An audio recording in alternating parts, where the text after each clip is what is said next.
Good morning children. आज हम यहाँ आए हैं आपका अगला पाठ लेकर। अभी तक हमने 6 पाठों का अध्ययन कर लिया है और आज हम बढ़ने जा रहे हैं हमारे 7वें पाठ, जो कि है साथी हाथ बढ़ाना। साथी हाथ बढ़ाना पाठ एक गीत है। गीत इसे इसलिए कहा गया है क्योंकि ये बड़े ही लयात्मक रूप में लिखा गया एक काव्य है। अभी तक हम ये देखते आए हैं, हमने कविता का गद्यांश और पद्यांश 2 रूप हम साहित्य का पढ़ते हैं। अब कविता के भी विभिन्न रूप यानी कि पद्यांश के विभिन्न रूप हमने पढ़े हैं। जैसे कि हमने कुछ दोहे पढ़े हैं, कबीर के, रहीम के दोहे पढ़े हैं, कुछ कविताएं पढ़ी हैं, कुछ सवैया होते हैं। इसी प्रकार ये गीत भी काव्य यानी पद्यांश का एक हिस्सा, एक विधा होता है। इसलिए अगर आपसे पूछा जाए कि ये साथी हाथ बढ़ाना क्या है, विधा कौन सी है, पत्र है, निबंध है, लेखन है, कविता है या दोहा है, तो आप यहाँ पर उसकी विधा कौन सी लिखेंगे कि यह एक गीत है। ठीक है। अब दूसरी बात आती है कि इसके गीतकार कौन है। गीतकार यानी कि रचनाकार, इसके कवि। 3 शब्दों का प्रयोग किया जा सकता है। साथी हाथ बढ़ाना के कवि कौन है, गीतकार कौन है, रचनाकार कौन है, तो आपका उत्तर होगा साहिब लुधियानवी। अब ये गीत बड़ा ही सुंदर है और इसके लिए सबसे रोचक बात जानने लायक ये है कि ये जो गीत है ये वर्ष 1997 में इसे नया दौर नामक फिल्म में लिया गया था। नया दौर फिल्म जो है दिलीप कुमार और वैजयंतीमाला पर इस फिल्म का चित्रांकन किया गया, फिल्मांकन किया गया है। जब आप इसे देखोगे, ये यहाँ पर ये बात की चर्चा इसलिए की जा रही है क्योंकि जिस प्रकार से फिल्म में इस गीत को दर्शाया गया है, तो वो पूरे इस गीत के तात्पर्य को बहुत अच्छे तरीके से समझा सकता है। क्योंकि जब आप इस गीत को देखोगे तो आपको वहाँ पर पता लगेगा कि किस प्रकार लोग इस गीत को गा रहे हैं और कार्य कर रहे हैं। यहाँ पर आपको समझ आएगा कि ये गीत किन लोगों की स्थिति को दर्शाने के लिए लिखा गया है। तो चलिए बढ़ते हैं इस गीत की तरफ। इसकी पंक्तियां कुछ इस प्रकार हैं। साथी हाथ बढ़ाना, एक अकेला थक जाएगा, मिलकर बोझ उठाना, साथी हाथ बढ़ाना। इस प्रकार से ये गीत की कुछ पंक्तियां दी गई हैं और यहाँ पर गीत किसके लिए लिखा गया है, तो हमारी तीसरी लाइन की तरफ बढ़ते हैं। मेहनत कश लोगों को आह्वान किया गया है। आह्वान किया जाने का तात्पर्य है उन्हें संबोधित किया गया है, उन्हें बुलाया गया है। तो इस गीत में किन लोगों से बात की गई है, किन लोगों से चर्चा की गई है, वे हैं मेहनत कश लोग। और मेहनत कश लोग कौन होते हैं? मजदूर, श्रमिक, जो कि सड़क निर्माण का कार्य करते हैं, बांध बनाते हैं और जो भी कंस्ट्रक्शन संबंधी बड़ी बड़ी इमारतें बनाते हैं, गुफाएं बना रहे हैं, माइंस बना रहे हैं जो अंदर, तो ये सारे जो निर्माण के कार्य, बड़े बड़े भवनों का, सरकारी इमारतों का निर्माण कर रहे हैं, तो ये सारे काम करने वाले जो श्रमिक है, जो मजदूर है, जो मेहनत कश लोग हैं, उन्हें इस गीत के द्वारा संबोधित किया गया है, उनसे बात की गई है। तो यहाँ पर गीत में कहा गया है। अब गीत की हम काव्य की पूरी चर्चा कर लेते हैं। यहाँ पर सारांश की कवि कहते हैं कि साथी हाथ बढ़ाना, एक अकेला थक जाएगा, मिलकर बोझ उठाना। कि हम मेहनत करने वाले जो मजदूर हैं वो उनको संबोधित करते हुए कह रहे हैं कि अकेले काम नहीं करो, मिलकर काम करो, क्योंकि अगर एक अकेला काम करेगा तो वो थक जाएगा। तो हम मिलकर काम अच्छे और ढंग से कर सकते हैं और ज़्यादा भली प्रकार कर सकते हैं। हम मेहनत वालों ने जब भी मिलकर कदम बढ़ाया, सागर ने रास्ता छोड़ा, पर्वत ने शीश झुकाया। तो यहाँ पर ये दो लाइनें हैं वो बहुत महत्वपूर्ण है। क्यों? क्योंकि इनको काव्य कविता के पीछे भी आपसे ये पंक्तियाँ देकर उनका भावार्थ पूछा गया है कि मेहनत करने वाले लोगों ने, हमने जब भी कदम बढ़ाया है तो वो पर्वत ने भी क्या किया, रास्ता छोड़ दिया है सागर ने, और पर्वत ने भी शीश झुका दिया। अब सागर तो रास्ता छोड़ता नहीं और पर्वत भी शीश नहीं झुकाता है। तो यहाँ पर ये दोनों ही बातें कहने का तात्पर्य है कि हम असंभव काम को भी संभव कर दिखा सकते हैं।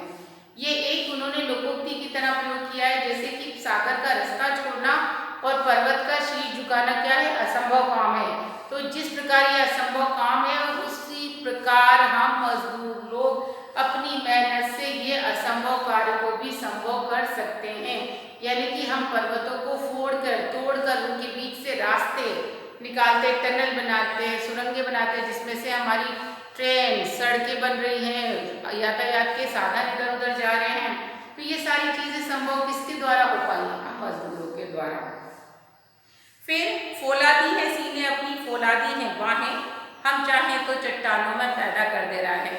तो यहाँ पर श्रमिकों ने अपने महत्व को, उनके महत्व को हम जान सकते हैं कि उनके सीने और बाहों को फौलादी कहा गया है। जैसे हम देख सकते हैं पश्चिमी व्यक्ति को फौलादी एवं स्वयं को भाग्य का निर्माता कहा गया है। फौलादी कहा गया, फौलाद यानी लोहा, फौलादी यानी लोहे के समान मजबूत। तो यहाँ मेहनतकश लोगों का सीना फौलादी है, यानी कि वे हर मार, हर तकलीफ को बहुत आसानी से बर्दाश्त कर सकते हैं, सह सकते हैं। सर्दी गर्मी की मार वो सह जाते हैं, भूख प्यास की मार वो सह जाते हैं। हर दुख पीड़ा को सहने का उनके अंदर सामर्थ्य शक्ति होती है और उनकी भुजाएं भी उतनी ही फौलादी है, हर काम को करने की शक्ति रखती हैं। इसीलिए कहा गया है कि वे चाहे तो पत्थरों को काट कर भी उसमें से रास्ता निकाल सकते हैं। ये मेहनतकश लोगों के ही शक्ति का नतीजा है। आगे वो कहते हैं मेहनत अपनी लेख की रेखा, लेख की रेखा यानी भाग्य। मेहनत तो हम मजदूरों के लेख में लिखी हुई है, किस्मत में लिखी हुई है।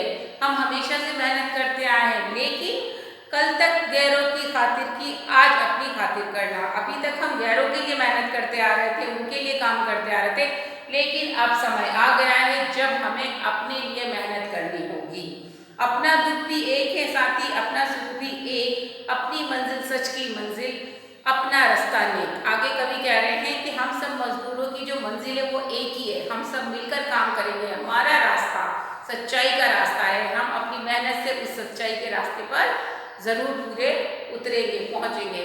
यानी कि मेहनत मजदूरी करना, सुकून की रोटी खाना, बिना झूठ फरेब किसी को दुख तकलीफ पहुंचाए, सीधे मेहनत करके अपनी जिंदगी बसर करना।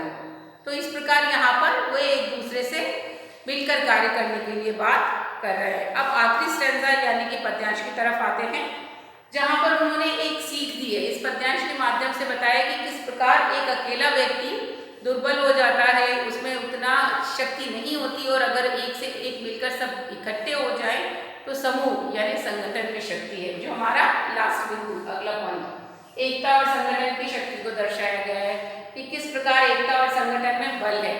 उन्होंने कहा है एक से एक मिले तो कतरा बन जाता है दरिया। कतरा यानी बूंद, उर्दू का लफ्ज है कि एक एक कतरा मिलकर दरिया सागर बन जाता है। एक से एक मिले जर्रा तो बन जाता है सहरा। एक एक रेत का कण, जर्रा यानी कण, एक एक रेत का कण मिले तो सहरा यानी रेगिस्तान बन जाता है। एक से एक मिले राई तो बन जाते हैं पर्वत। और राई जो घर में हम बघार में यूज करते हैं, छोटा सा दाना राई का, तो यहाँ पर राई का उपयोग उन्होंने एक छोटी चीज को दर्शाने के लिए किया है कि राई थोड़ी थोड़ी मिला तो भी वो पर्वत का रूप धारण कर सकती है। तो उसी प्रकार एक एक मिले इंसान तो बस में कर ले किस्मत, उसी प्रकार अगर हम इंसान भी सब मिल जाएं तो बड़े से बड़े काम को यानी असंभव काम को भी संभव कर सकते हैं। हम अपना भाग्य, अपनी किस्मत को बदल सकते हैं, उसे अपने बस में कर सकते हैं कि एक एक जर्रा मिलकर रेगिस्तान बन जाता है, एक एक बूंद मिलकर दरिया बन सकता है, राई से पहाड़ बन सकता है। तो हम इंसान मिलकर असंभव को भी संभव कर सकते हैं, अपनी किस्मत, अपने भाग्य को खुद लिख सकते हैं। तो इस प्रकार इस पूरे गीत के अंदर गीतकार ने मेहनत करने वाले लोगों को संबोधित किया है, उनसे मिलकर काम करने को कहा गया है और बताया है कि मिलकर काम करने से काम आसानी से होता है और असंभव से संभव कार्य को कर देने की क्षमता हम रखते हैं जब हम इकट्ठे हों, संगठित हों। क्योंकि हम मजदूरों के जो सीने हैं, बाहें हैं, वो क्या है, फौलाद के समान मजबूत है।